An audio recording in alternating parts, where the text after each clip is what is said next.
Hey everybody, Huang here, and today we're going to go over the blue hybrid deck profile for the BT7 English format.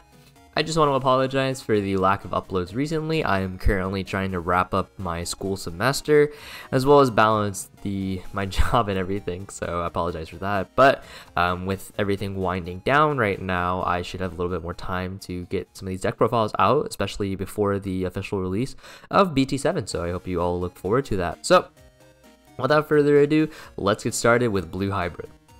Coming up first, we do have Tommy Himi. Tommy is a 3-cost tamer that states on play, trash the bottom 3 cards of one of your opponent's Digimon and ESS when attacking one of your opponent's Digimon with no Digivolution sources, cannot attack or block until the end of your opponent's next turn. Now, a lot of people may say that Zoe is the strongest tamer from BT7, but I like to think it's actually Tommy. Well, Zoe is a massive consistency booster for the deck overall in Yellow Hybrid. Tommy does a lot more than just consistency boost. Tommy is actually a little gremlin sent from beyond the realm. Tommy is, first of all, extremely cost efficient. Stripping 3 for 3 costs is massive. You know how much resources it normally costs to strip 1 alone previously in the source strip, right? Now you have strip 3. Okay, Tommy, like I see you coming for me, but everything would chill. Not only that, but he also comes with a built-in Sorrow Blue-like effect, being able to freeze the opponent's cards. We're going to refer to the terminology of stunning your opponent, making it so they cannot attack or block, as freezing throughout the video, so do keep that in mind. But yeah, Tommy, very, very strong. It's an ESS once per turn, so if you don't get rid of the card with Tommy underneath it, it will continuously freeze the rest of your cards. So yeah, definitely Tommy is very, very dangerous. Thankfully, without MDF Susano, it becomes a lot harder to recycle this type of combo, but we're going to get into that a little bit. So next up, we do have Korikakumon. Korikakumon is a 3-cost over level 3, 1 cost over level 4, but if you Digivolve over a Tamer, then it is a 2-cost evolution. In Korikaku, it states, when Digivolving, if you have a hybrid underneath or a Tommy underneath, one of your opponent's Digimon cannot attack or block, so once again, Sorrow Blue freeze-like effect. Korikaku is really, really annoying. Korikaku on top of Tommy is super efficient. Tommy basically sets up for your Korikaku, because normally you're like, oh, when you Digivolve, is your opponent really going to have a stack without sources? And the answer is probably, yeah. Tommy literally just stripped 3. Not only that, but if they hard slam any card, very easy stun target for Korikaku. You can also use cards like Sora Joe to really set up the Korikaku stack. Korikaku is also able to Digivolve on top of level 3 hybrids as well as other level 4 hybrids, so you can consistently pull off this Korikaku freeze. So you can Korikaku on top of Korikaku and you just don't let your opponent move. Overall, Korikaku is by far the strongest blue hybrid that they have in their arsenal. The ability to just constantly Sorrow Blue lock your opponent is very, very strong. And lastly, the last key card from the new support is Beowulfmon. Beowulfmon normally does cost 3 to Digivolve over a level 4, but if you Digivolve over a Digimon that has a Tamer underneath it, then he becomes a 1-cost evolution. When attacking, you may return 1 Digimon card with Hybrid from underneath to your hand to bounce one of your opponent's level 4 or lower Digimon back to their hand. So first off, let's talk about the giant elephant in the room, and the fact that Beowulfmon is a 1-cost level 5.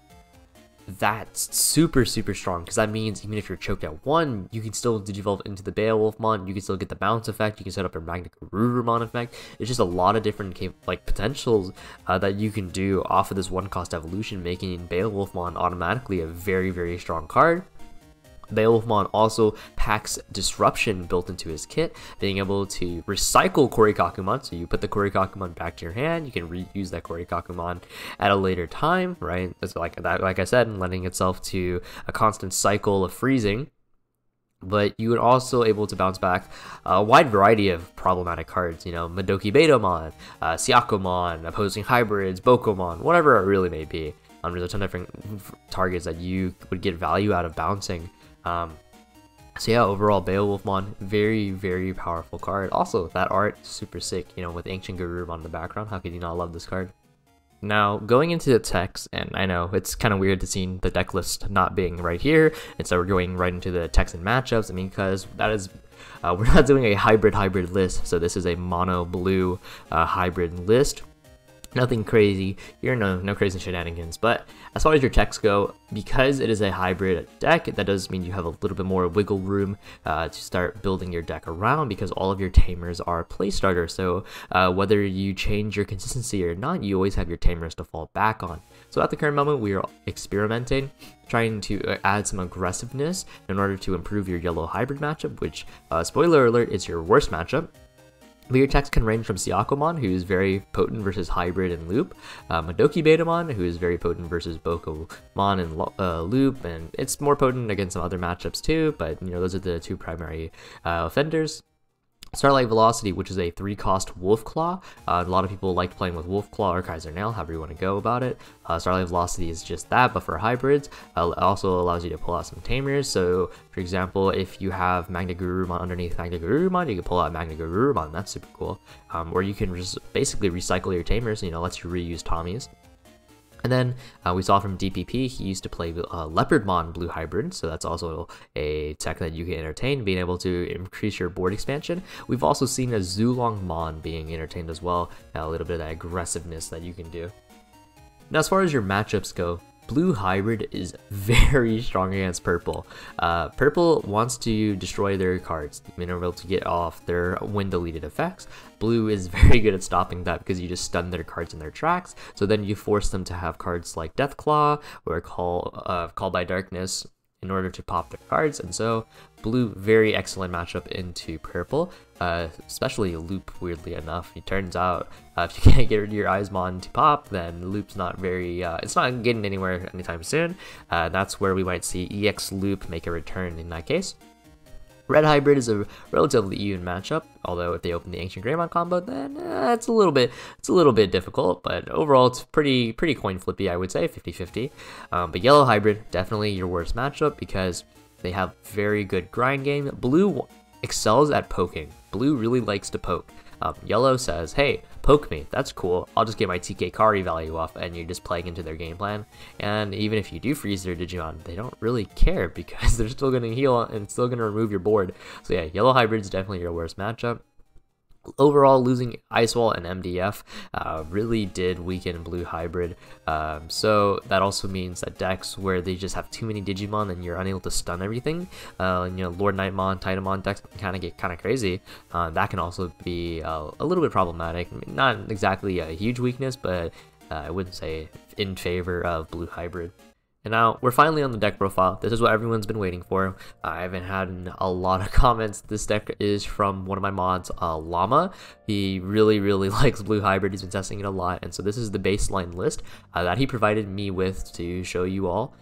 He's by far a better Blue Hybrid player than myself, so hopefully you guys are able to get a little bit of mileage out of his list. But if you guys play 4 Upamon, just the 4 Upamon, you get the draw off 90% of the time in a Blue Hybrid meta, or not Blue Hybrid meta, but a hybrid meta rather, so Upamon very excellent. We go into Strabimon, and you will notice that we do max out on all 4 of the Strabimons, so I'll refer to them by their sets. So he plays 4 BT4 Strabimon. BT4 Strabimon does check the top 3 cards of your deck and adds a Blue Hybrid as well as a Blue Tamer. Or not Blue Hybrid specifically, it can add any hybrid, but you know, in this context, it adds a hybrid and a Blue Tamer, both of them, so that's really potent because your deck is primarily composed of both of those cards. We do play 2 Siakomon because it is very effective against the hybrid level 5s, and the entire meta is revolving around hybrid, so why wouldn't you play the card that helps your matchup? We play 4 BT6 Strabimon. BT6 Strabimon is ESS. On attack, gain 1 memory if you have hybrid on top of this. So again, your entire deck is composed of hybrids. It's just a very easy way to gain additional memory that can make it so you can make more effective choke plays. You can go into Korikaku without passing the turn, etc. And then we play 4 BT7 Strabimon. While BT7 Strabimon is overall weaker searching prowess than BT4 Strabimon because it doesn't grab 2 cards, it only grabs 1 card, except it digs for 1 more. The main thing is that its ESS allows it to play a Koji for free when destroyed, and that can set up a lot of your future turns. It can enable a lot of future lethal situations, or the Magna Garurumon situation. That ESS is very, very handy. And going into our level 4 lineups, we do have 4 Kumamon. Kumamon is on Digivolve. Strip 1 from your opponent's Digimon. One of your opponent's Digimon. And of course, it is a 2 cost over Tamer. So it's Lobomon, but with an effect. So really, really good. And while it has 1000 DP less, which does come up in some cases, overall, you want the Strip in this deck. 4 Korikakumon. If you play any less than 4 Korikakumon, you're probably not playing an actual blue hybrid deck. The stun is way too good to be passing up. It's part of the reason why this deck was so dominant in the Japanese format. You could play more level 4 blue hybrids if you want to improve your consistency a little bit. Don't forget that. Kendo Garurumon from BT7 is an excellent addition.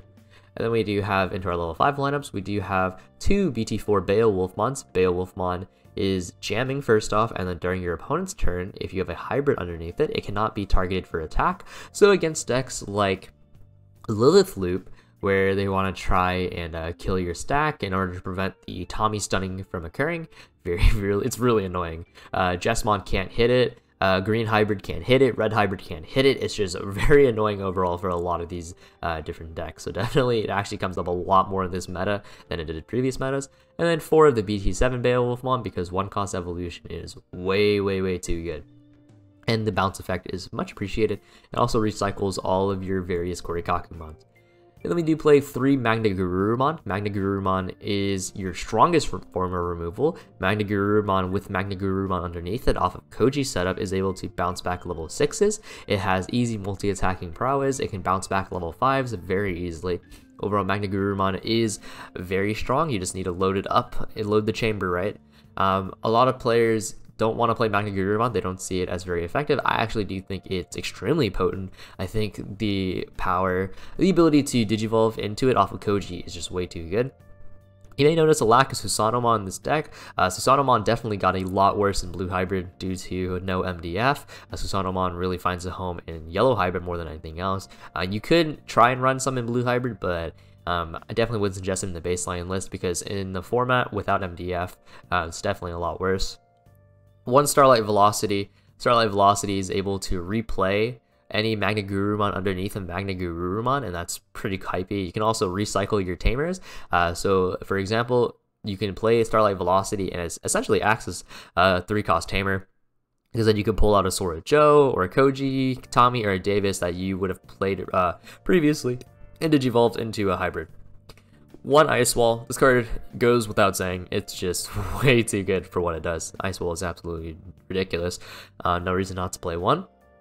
4 Vulcan Hammer. Vulcan Hammer is by far your most important extender. 1 memory in a lot of situations is all you need to close out a game. 1 memory to get hybrid lethal off. 1 memory to set up your tamer without passing. 1 memory to Digivolve into Beowulfmon without passing. Whatever it may be, Vulcan Hammer is the key.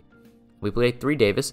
Davis, very good memory tamer, but you have a lot of ways to search it. No need to play 4. Also, you have a lot of consistency throughout this deck for your Upamon or Strabimons, and then Davis himself lends to that consistency. 3 Sora Joe. Sora Joe is very good in this format, because if you stun something, it's likely just going to feed into the Sora Joe value. So being able to stack multiples of these, it also enables you to get off strip much easier, is really good.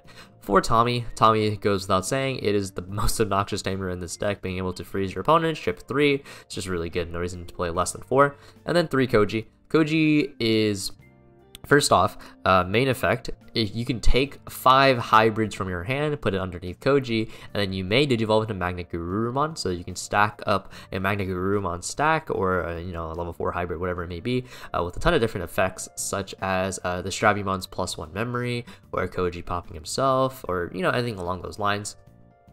And then being able to warp into Magna Garurumon means you can place Magna Garurumon and set it up into a Magna Garurumon, so then you can bounce a level 6. That's a really powerful combo, and it also sets up for your future Starlight Velocity plays. I also forgot to mention, Starlight Velocity security effect is to play a Koji for free from your hand.